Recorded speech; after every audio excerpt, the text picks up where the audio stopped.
আসসালামু আলাইকুম ওয়াৰাহমাতুল্লাহি ওয়াবাৰাকাতুহু। আপোনালোকৰ ওপৰত আল্লাহৰ ৰহমত বৰকত আৰু শান্তি বৰ্ষিত হওক।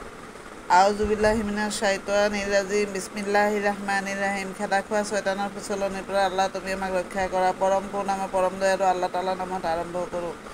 আজি সূৰা আল কিয়ামা অৰ্থ পুনৰুত্থান এইটো পঢ়ি শুনাব খুজিছোঁ।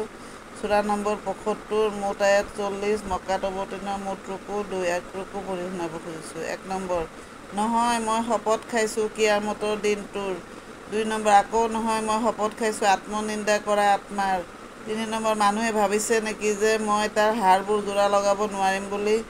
৪ নম্বৰ, কিয় নোৱাৰিম, মই আঙুলিৰ পাৰবোৰকো নিখুঁতভাৱে পুনৰ সন্নিৱিষ্ট কৰিবলৈ সক্ষম। ৫ নম্বৰ, কিন্তু মানুহে আগলৈকো অপকৰ্মবোৰ কৰি থাকিবলৈ বিচাৰে। ৬ নম্বৰ, সি সোধে সেই কিয়ামতৰ দিনটো কেতিয়া আহিব। ৭ নম্বৰ, যেতিয়া চকুৱে জলকটবক দেখিব। ৮ নম্বৰ, চন্দ্ৰ জ্যোতিহীন হৈ পৰিব। ৯ নম্বৰ, চন্দ্ৰ আৰু সূৰ্যক লগ লগাই একগোট কৰা হ'ব। ১০ নম্বৰ, তেতিয়া মানুহে ক'ব এতিয়া ক'ত পলাওঁ। ১১ নম্বৰ, সেয়া হ'বই নোৱাৰে, তেতিয়া পলাবলৈ কোনো আশ্ৰয়স্থল নাথাকিব। ১২ নম্বৰ, সেইদিনা গৈ তোমাৰ প্ৰভুৰ ওচৰতে ৰ'ব লাগিব। ১৩ নম্বৰ, সেইদিনা মানুহক জনাই দিয়া হ'ব সি আগে কি কৰিলে আৰু পিছলৈ কি পেলাই থ'লে। ১৪ নম্বৰ, অথচ মানুহে নিজেই নিজৰ কৰ্ম সম্পৰ্কে খুব ভালকৈ জানে। ১৫ নম্বৰ, যদিও সি নিজৰ দুখ ত্ৰুটি ঢাকিবৰ বাবে অজুহাত দেখুৱায়। ১৬ নম্বৰ, হে নবী সাল্লাল্লাহু আলাইহি ওয়াসাল্লাম, এই ওহী কোৰআন ততাতৈয়াকৈ মুখস্থ কৰিবলৈ তুমি তোমাৰ জিভা নলৰাবা।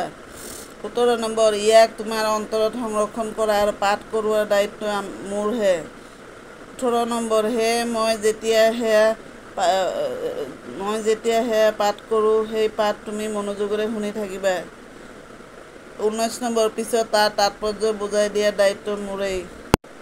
২০ নম্বৰ, কেতিয়াও নহয়, আচল কথা হ'ল শীঘ্ৰে লাভ কৰিব পৰা বস্তুৰ পাৰ্থিৱ সুখ স্বাচ্ছন্দ্যৰ প্ৰতিহে তোমালোকৰ হেঁপাহ।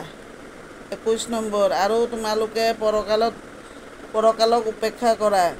২২ নম্বৰ, সেইদিনা কিছুমানৰ মুখমণ্ডল উজ্জ্বল উৎফুল্লিত হ'ব।